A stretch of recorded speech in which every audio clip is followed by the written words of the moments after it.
Here in the UK, every infrastructure, every planning, every decision-making considers persons with disabilities. You see, I get into a cab and a taxi on my wheelchair from the hotel where I am right to the venue. It enables me to travel, around without any fear, without any obstacles. Kenyan professionals are involved, from health workers to teachers and engineers. Specifically for the visually impaired, they're working with a stick. They can feel the tactiles. Good. So akiendelea hivi, then they get to a place where they cannot feel anything. They know now they're on the edge of the road. In Kenya, I think people don't seem to take it as natural, whereas here it's taken as normal and the support is there. But there are success stories from Kenya too. Cash transfers, issues of supporting in buying of the assistive devices, these are well covered. On this show, we bring you lessons from the UK on disability inclusion, following the just concluded first ever Global Disability Summit that was co-hosted by Kenya and the UK. But first, here is our fact sheet.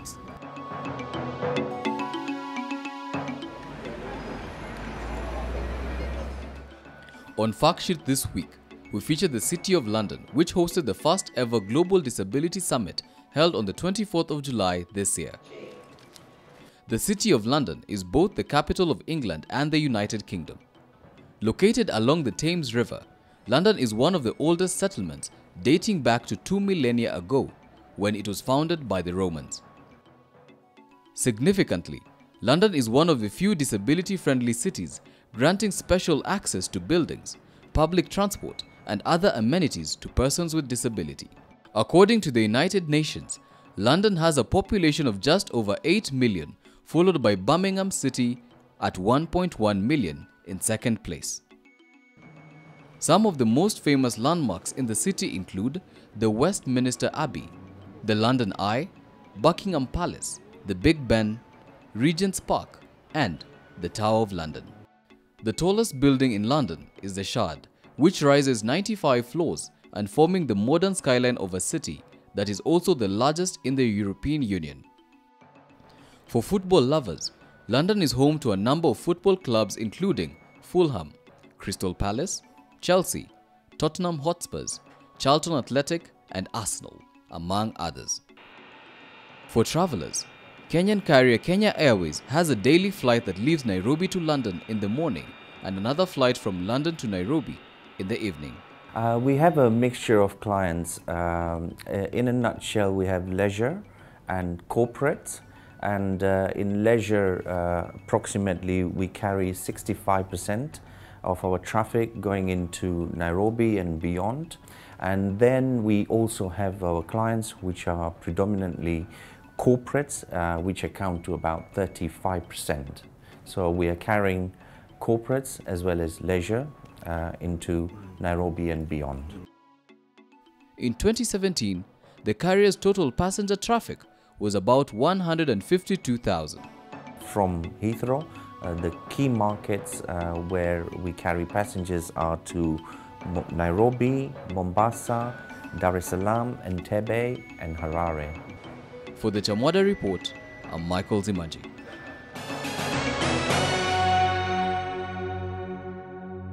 Nominated Member of Parliament representing persons with disabilities Denita Gati was among the Kenyan delegates who attended the just concluded first ever Global Disability Summit that was co-hosted by the governments of Kenya and the UK in East London.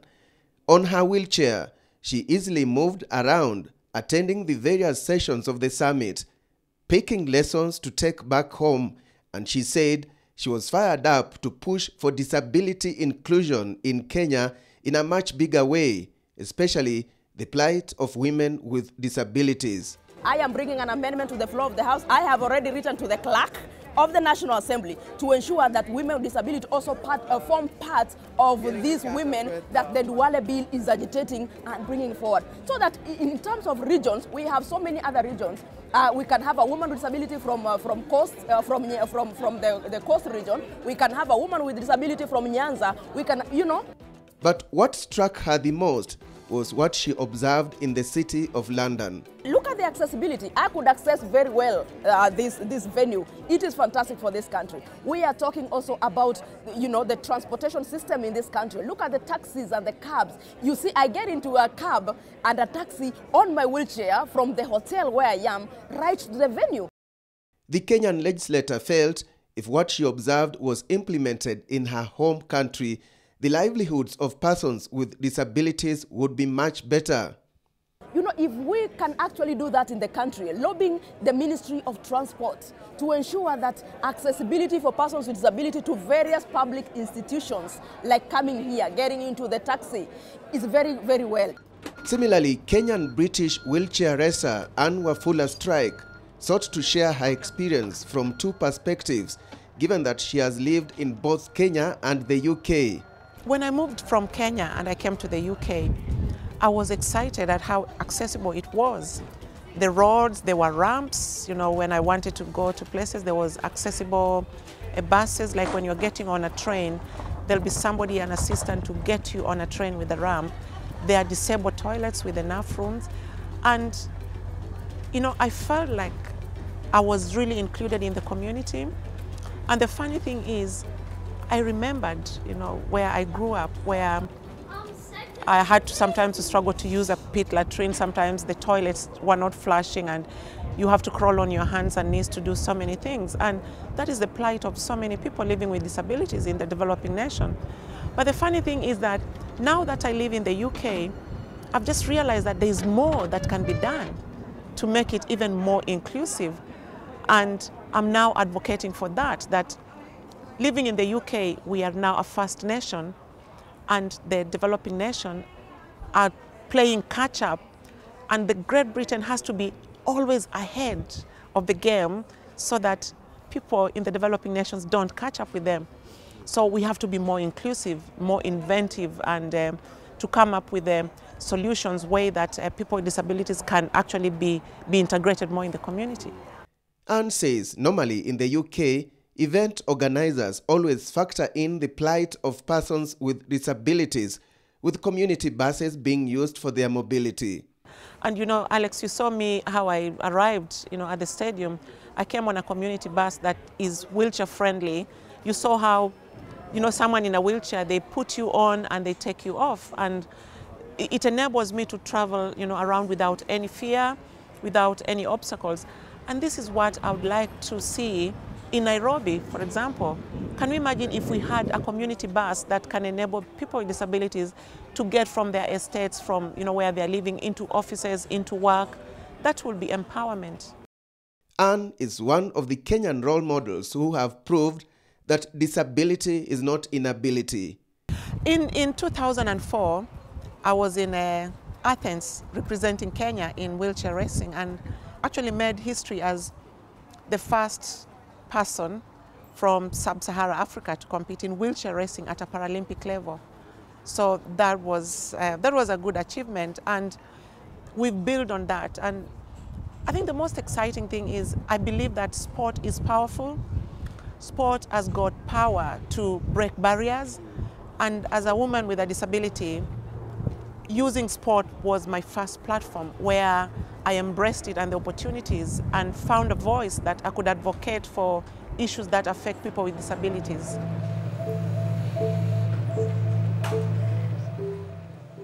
To the outcome of the summit now, and one of the key commitments that were made was that governments and donor agencies should increase funding for innovation and technology which can enhance disability inclusion. Various assistive devices were on display, with Kenya's Cabinet Secretary for Labour and Social Protection, Ukur Yatani, announcing that plans for a tech hub for assistive devices in Kenya were underway. We have good programs, we have good policies, we have enabling environment, we have friendly government, that actually is giving financial support in a number of areas. But sometimes we realize that now using that money to import, equipments, support equipments from, outside the country might not be very appropriate because of the terrain, because of the locality, because of issues of, maintenance. That's why we want to have a technology center that will only be geared, to not only production, but also day-to-day management by producing also spare parts for some of these gadgets. The British Secretary of State for International Development, Penny Mordaunt, hailed Kenya's cash transfer initiative for persons with disabilities. She said Britain would continue to support Kenya in such initiatives. And I think it's going to lead to some new initiatives in inclusive education, in economic empowerment for disabled people, and also giving access to assistive technology, which is much needed if we're going to enable people to reach their full potential. One of the biggest announcements we've made is a new program with partners across the world and the Global Disability Innovation Hub, which is here on the Olympic Park, and we are going to reach an additional 500 million people by 2030 with assistive technology. And this first session is guided by 3 objectives. Number 1. Nominated Senator Isaac Mwaura was a moderator at the first session of the summit, which was about respect and dignity for people with disabilities and how to deconstruct stigma and discrimination towards a more inclusive society. I know out of this summit we will be doing a project on inclusive ICTs, the Innovation Hub. Let's see what comes out of it, but I also would want to imagine that that project will ensure that persons with disabilities are not just end users of such gadgets and technologies, but also they are participating in making their own technology in terms of applications and whatever, and assistive devices. And there are certain areas of disability that are forgotten or rarely talked about. For example, mental disability. Elizabeth Ombati, Programs Manager of Users and Survivors of Psychiatry in Kenya, explains. If I'm looking for a job and I come to you and tell you that, Alex, employ me, I'm a journalist, but I have a mental health condition, so many employers will be hesitant about that. But so coming to our society, we are trying to break these barriers, this stigma that people imagine that people with mental health conditions cannot work or cannot raise families. So we have to show people, we have to show employers that just as everyone else, if we require any additional support in anything else that we do, we work equally well.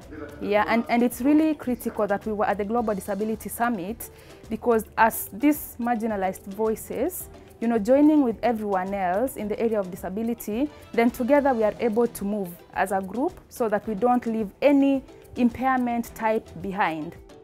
Elizabeth is a trained journalist but could not handle that job because of her condition. I'm at the workplace and the phone rings and my heart is beating so hard. So you see, there is no danger, the phone is ringing, but so what I will be said to have is phone phobia, and I will be given medication for that. But initially, I didn't know that it was a problem. So I kept quitting jobs because of this fear that was unexplained until I got intervention from a psychologist. Yeah, but importantly also, I was able to find other peers who have other mental health conditions who support me in my day-to-day work if I need to interact with someone who has a mental health condition, and I'm able to work effectively with the support that I receive from my peers. We are discussing lessons from the UK on disability inclusion following the just concluded first ever Global Disability Summit that was co-hosted by the governments of Kenya and the UK. We have more right after the break. Welcome back. We are discussing disability inclusion, lessons from the UK following the just concluded first ever Global Disability Summit that was co-hosted by the governments of Kenya and the UK. We are looking at success stories, the gaps, and how governments, charities, donor agencies, and the private sector can collaborate in order to improve on the plight of persons with disabilities. In Birmingham City, 3 hours drive from London, we interacted with Kenyan professionals to get a feel of their contribution to the disability sector. One of them is a civil engineer, Lawrence Bukachi, who works in the transport sector. He explains how road construction here considers persons with disabilities. For the visually impaired, they're working with a stick, they can feel the tactiles. And in between the pimples, easy, is 65 millimeters. So they can tell with the stick, okay? So akiendelea hivi, then they get to a place where they cannot feel anything. They know now they're on the edge of the road, okay? Now, usually,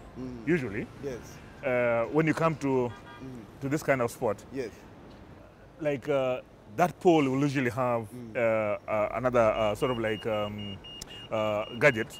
Ile ukishika hivi, ukifinya, it will respond in two ways. There's a sound for people who cannot see but can hear. Okay, it will tell them when it's good to go. Alafu, and the ones who cannot see, you can actually feel a vibration when it's safe to cross.